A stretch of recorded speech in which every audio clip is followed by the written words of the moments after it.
No, not the bees! Not the bees! Ah! You like jazz? Hello and welcome to Not the Bees podcast.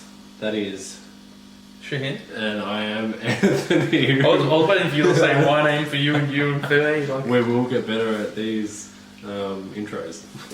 So Eventually. today we're going to talk about music. More specifically, one of my favourite bands has brought out an album last week.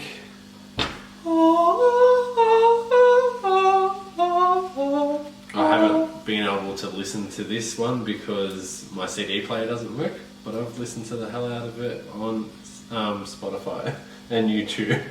But I did at least buy it. That's so true. I'm going to leave this here.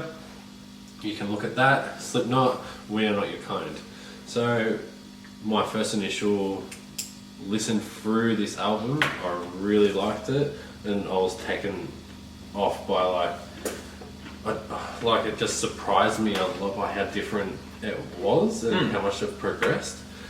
I've only listened to it around 3 times so far, like start to finish, but I have listened to a lot of the songs repeat.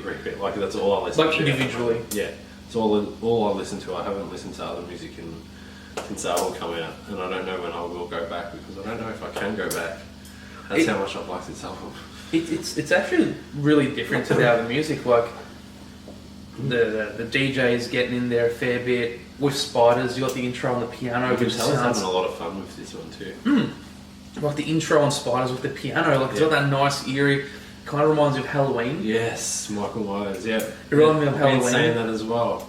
I thought I was the only one, and everyone's like, "No, it doesn't sound like that." Like, well, Yeah, that's open your all I fucking think ear of. holes. It's all I think of. The Halloween. eerie piano and Yeah, it's very creepy. That song like grew on me. Like more and more I listened to it. Now I can't stop listening to it.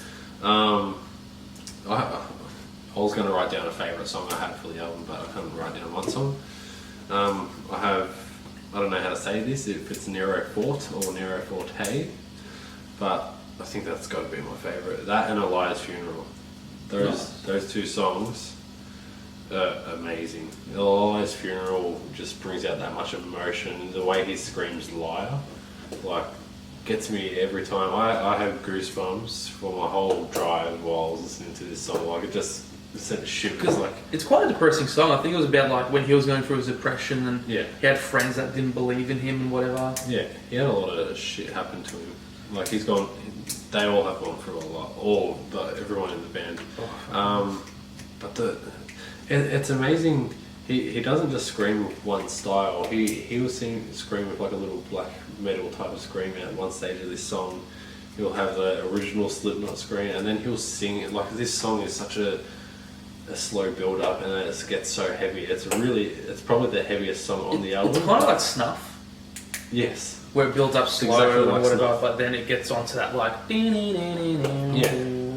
But for some reason, like, for me, it's the heaviest song on the album, but not heavy-wise, more Like in the feels. Marty McFly heavy-wise. Like, this is heavy. Like, this song just emotionally it gets to you.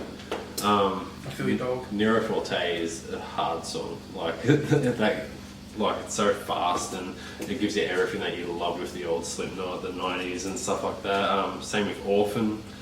Same with Critical Darling. I love all those songs. I love Unsainted and Soul Wave Earth, because Soul Wave Earth has like the boys all throughout the song. Yeah, it does, doesn't it? And Unsainted, like I heard that, and I'm like, The choir at the oh start. fuck! Like this song is fucking epic. It's like, Yeah. and then it just gets in the heaviness, and then Yeah. he's just, oh fuck! It's such a good song. I know everyone's gonna be like, oh, but that's like the only song released and the first song they showed, but it's such a fucking good song. Yeah. You can't not like it. Another thing, I think it's in Critical Darling, I was just saying earlier, they have a way of writing lyrics where it's so smart written, where you think normal songs are just words and stuff like that, especially pop music. Oh, you're talking about the Does that part make where sense? like the band will scream, but each of the words the band screams is actually like another message. Yeah, so they'll have like a sentence in other screams, but then them talking at another It's like time. what will something. Yeah, each scream will actually say a different sentence. It's like a little hidden meaning or an Easter egg if you're a comic fan, like pop culture fan. They have all these things inside their songs that I've listened to these songs so much at the moment. It's like a Slipknot Morse code. Yeah, and I still keep noticing new stuff, like or new drums, new bass, new piano, new DJing, new style of singing that he does. He just has so many styles. I love Alex Venturella on bass. Like he's killing the it. new bass lines he does are from the Grey Chapter to this. Like you just hear the bass more, and the style has actually changed because of the new bass. Like I love Paul Gray. He's what got me into bass, but V-Man has done really well for the band, and same as Jay Weinberger's on the drums. Like everyone used to say Joey Jordison is what made that band, but now that Joey Jordison's gone, it's like, who is Joey Jordison? He's made redundant because he is nothing without Slipknot. Yeah, I half get why people say that, because Slipknot is one of those bands where the drums feel like they're hitting you, like a lot of the drums are that prominent. Because you got the bongos and then you got Clown on the fucking keg. Who thinks of that? Yeah. Let's play a keg with a baseball bat. Like on the Duality breakdowns, like dun dun dun, boom. Yeah. Like, who would have thought on a breakdown at that 1 single second? Dun. There's so many layers to this album, a lot of creepiness. You have Orphan. That song lyrically is like more serial killer vibe. Like it's really like creepy. Same with Spiders and same with Mike Payne. There's a lot of creepy-esque versions in this album. There's a lot of hard parts and there's a lot of parts that throw you back. Yeah. But all in all, it's been a really good album for me. I gave it I think I gave it like a 9.8 on our page, Not the Bees podcast.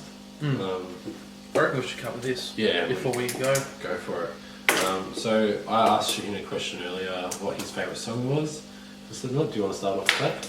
And I told Anthony, how can I just pick one? So for anyone that's trying to the question was, what would you recommend someone to get into Slipknot? So we both chose 5 songs each. Yeah. I chose Left Behind. I just love the old sound back with Paul Gray when they're all just going off their nut. The video clip is creepy as fuck, where they're like a butcher shop and you walk into the back and they're all just playing on their instruments. Yeah. Wait and Bleed, that was a massive cult classic with them and it had a massive following.